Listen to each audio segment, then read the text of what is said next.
நாம் எழுந்து நின்று நம்முடைய விசுவாச கீதங்களிலே ஐந்தாவது பாடலின் முதல் சரணத்தை பாடி அமரலாம். இயேசு என்ற திருநாமத்திற்கு எப்போதுமே மிக ஸ்தோத்திரம். வானிலும் பூவிலும் மேலான நாமம், வல்லமை உள்ள நாமம் அது.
கர்த்தாவே, உம்மிடத்தில் எங்கள் விண்ணப்பங்களை வைக்கும்படியாக நீர் எங்களுக்கு ஜீவன் சுகம் பலன் தந்தீர். ஆண்டவரே, உம்முடைய வார்த்தைக்கு நேராக கடந்து வருகிறோம்.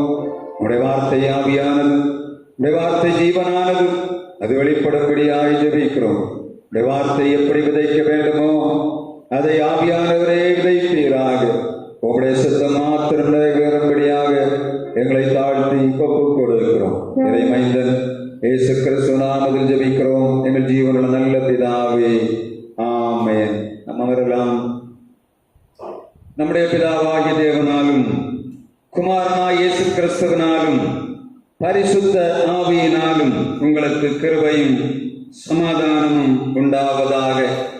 நாம் தொடர்ந்து அப்போஸ்தலனாகிய பவுல் இந்த பட்டணங்களிலே செய்த ஊழியங்களை எருசலேமிலும் அந்தியோகியாவிலும் அதை சுற்றியுள்ள பகுதிகளிலும் செய்யப்பட்ட ஊழியத்தை தொடர்ந்து தியானித்து வருகிறோம்.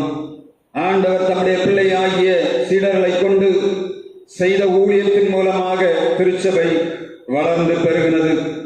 ஆண்டவருடைய உன்னதமான கட்டளை ஆகிய நீங்கள் வெளியே புறப்பட்டு போய் சகல ஜாதிகளையும் சீஷராக்கி பிதா குமாரன் பரிசுத்த ஆவியின் நாமத்தினாலே அவர்களுக்கு ஞான ஸ்நானம் கொடுத்து நான் உங்களுக்கு கட்டளையிட்ட யாவையும் அவள் கை கொள்ளும்படி அவளுக்கு உபதேசம் பண்ணுங்கள் என்று சொல்லி போன இயேசுடைய கட்டளையை சீடர்கள் அவளுக்கு கிடைத்த நேரமெல்லாம் பயன்படுத்தினார்கள்.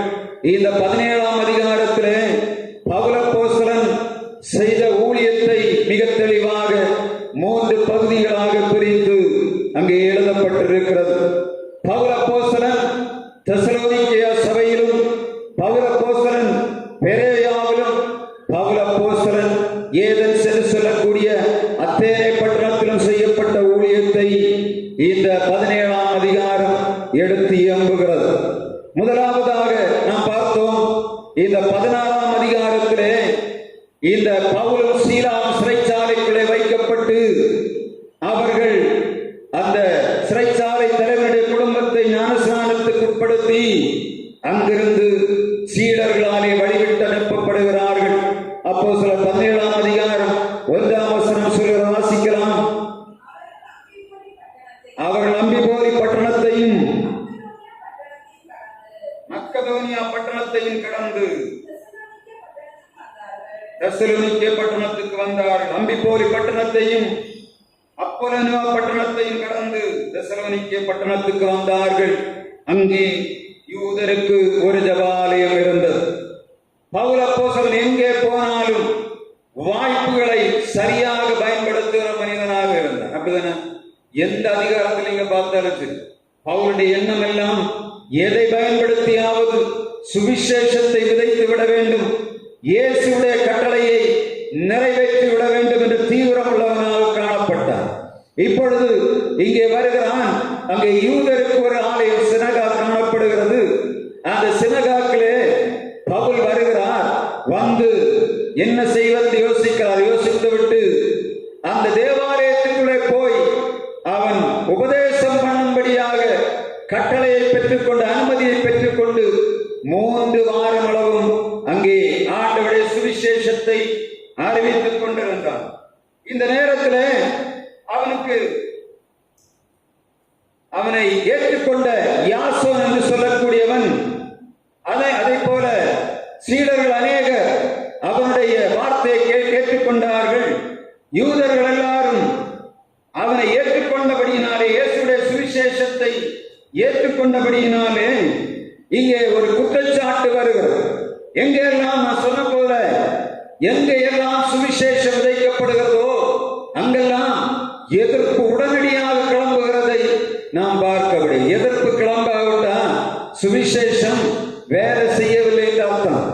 வேதத்தை நீங்க பார்த்தாலும் சரி, ஆண்டவருடைய வல்லமையுள்ள சுவிசேஷம் ஆவியின் வல்லமையோடு விதைக்கப்படும் போது அங்கே காணப்படுகிற அசுத்தாவியிலே கட்டுகள் விடுதலை ஆகும்படியான வாய்ப்புகள் உருவாகும்.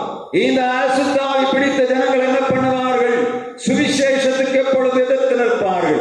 ஆண்டோடைய வார்த்தை மாத்திரம் விதைக்கப்படக்கூடாது என்பதிலே சாத்தான் மிக கருத்தாய் இருக்கிறான். காரணம் என்ன?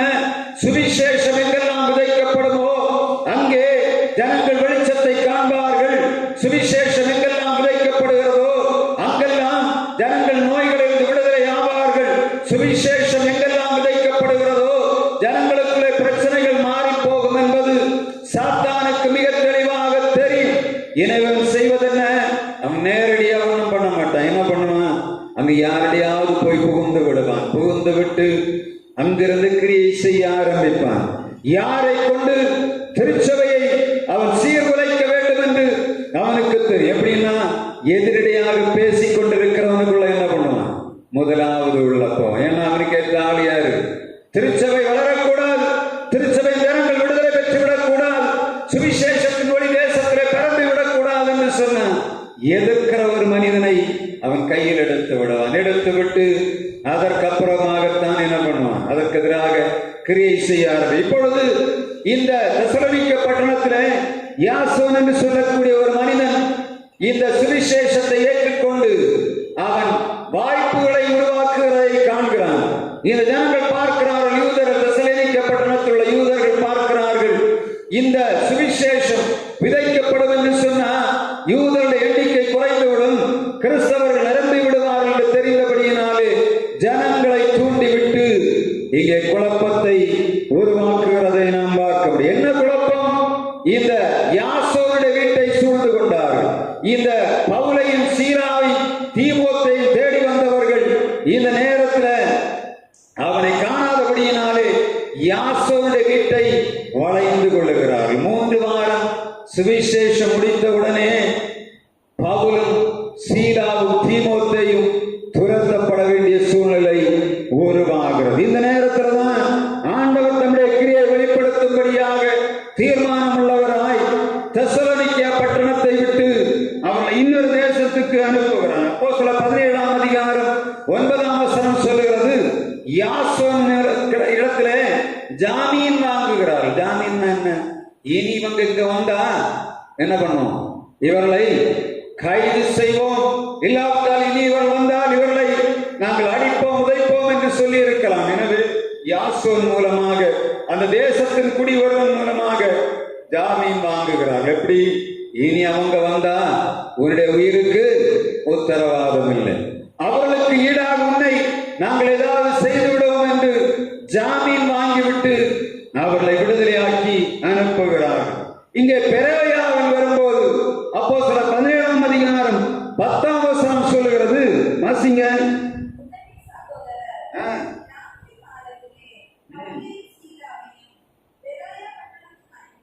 பெரோயா பட்டணத்துக்கு அனுப்பி விடுகிறார்கள். அவர்கள் அங்கே சென்று